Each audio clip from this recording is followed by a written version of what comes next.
Tout le monde connaît Camille Pissarro. Avec lui, Paul Signac fait partie des néo-impressionnistes les plus réputés. Quant à Georges Seurat, son dimanche après-midi à la Grande Jatte aurait suffi à lui assurer la célébrité. Mais Louis Hayet, avez-vous entendu parler de Louis Hayet? Et pourtant. Fin des années 1950. Un habitant de Pontoise signale au docteur Dulon qu'il a entassé dans sa cave un ensemble de tableaux qu'il a récupérés dans une décharge sauvage. Le docteur Dulon, grand amateur d'art, découvre dans la pénombre un entassement de peintures, dessins, aquarelles, gouaches. Au vu du style, il pense d'abord à Georges Seurat. Mais une signature apparaît bientôt, Louis Hayet.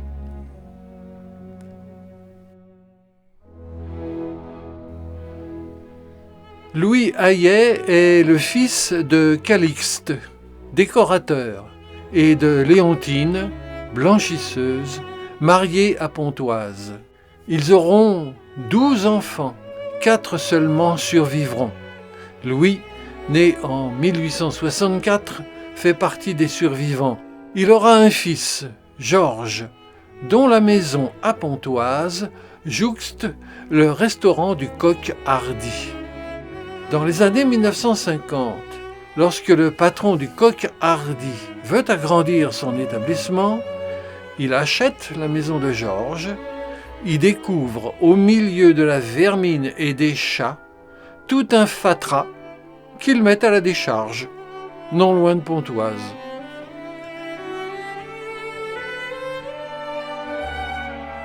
Mais revenons 80 ans plus tôt, vers 1870. Les entreprises de Calixte vont de la décoration à la vitrerie et même une fois à l'épicerie, mais vont toutes à la faillite. Et la famille va de déménagement en déménagement dans un dénuement chronique. Dans ces conditions, Louis abandonne l'école très tôt.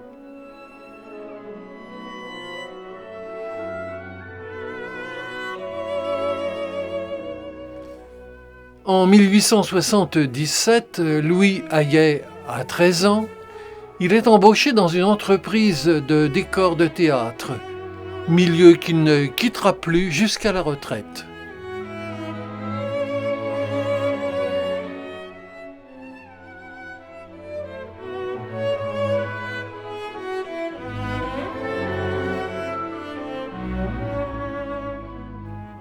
Louis dessine depuis tout enfant et sillonne la région de Pontoise pour poser son chevalet.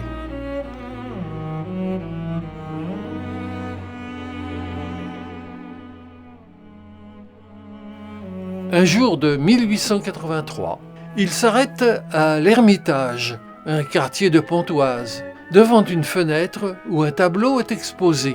Le maître de maison l'invite à voir ses œuvres. Il s'agit de Camille Pissarro.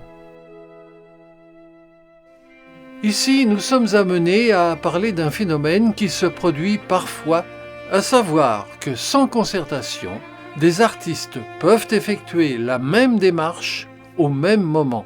Ainsi, à partir de 1883, Louis Hayet se lance dans la même recherche pointilliste que Georges Seurat. Notons que Louis Hayet ne verra la Grande Jatte que 2 ans plus tard.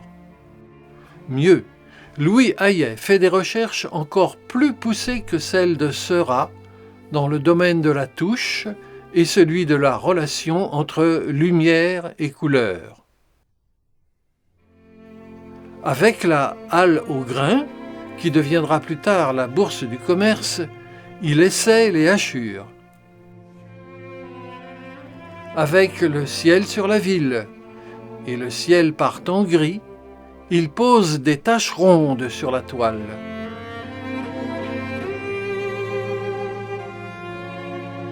Avec ce paysage parisien, sa touche prend la forme de virgules.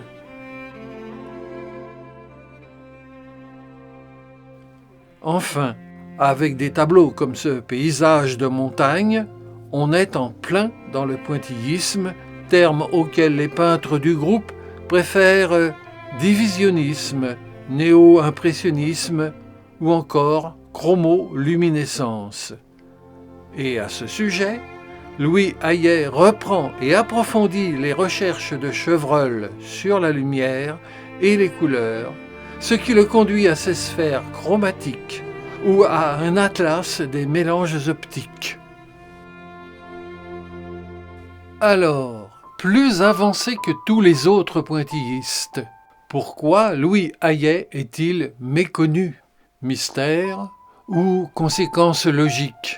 Bien sûr, les peintres de son temps l'ont apprécié, les critiques d'art, les galéristes, les collectionneurs actuels savent son importance.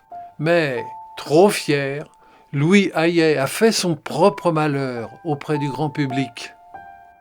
Lui qui n'a pas pu faire d'études, s'est lancé avec acharnement et pureté dans le travail et a toujours méprisé l'arrivisme de ses collègues, refusant souvent d'exposer à leur côté. Intransigeant, il ne veut pas exposer avant d'avoir à ses yeux atteint la perfection. À l'occasion d'une exposition d'importance, Pissarro lui obtient une invitation, mais Louis sent que Pissarro veut le faire passer pour son élève. Il refuse encore d'exposer. « Je suis parti de bien bas », semble dire Hayet, « mais voyez où je suis arrivé, et tout seul. » Non, Louis, pour le voir, il aurait fallu que tu montres ton travail.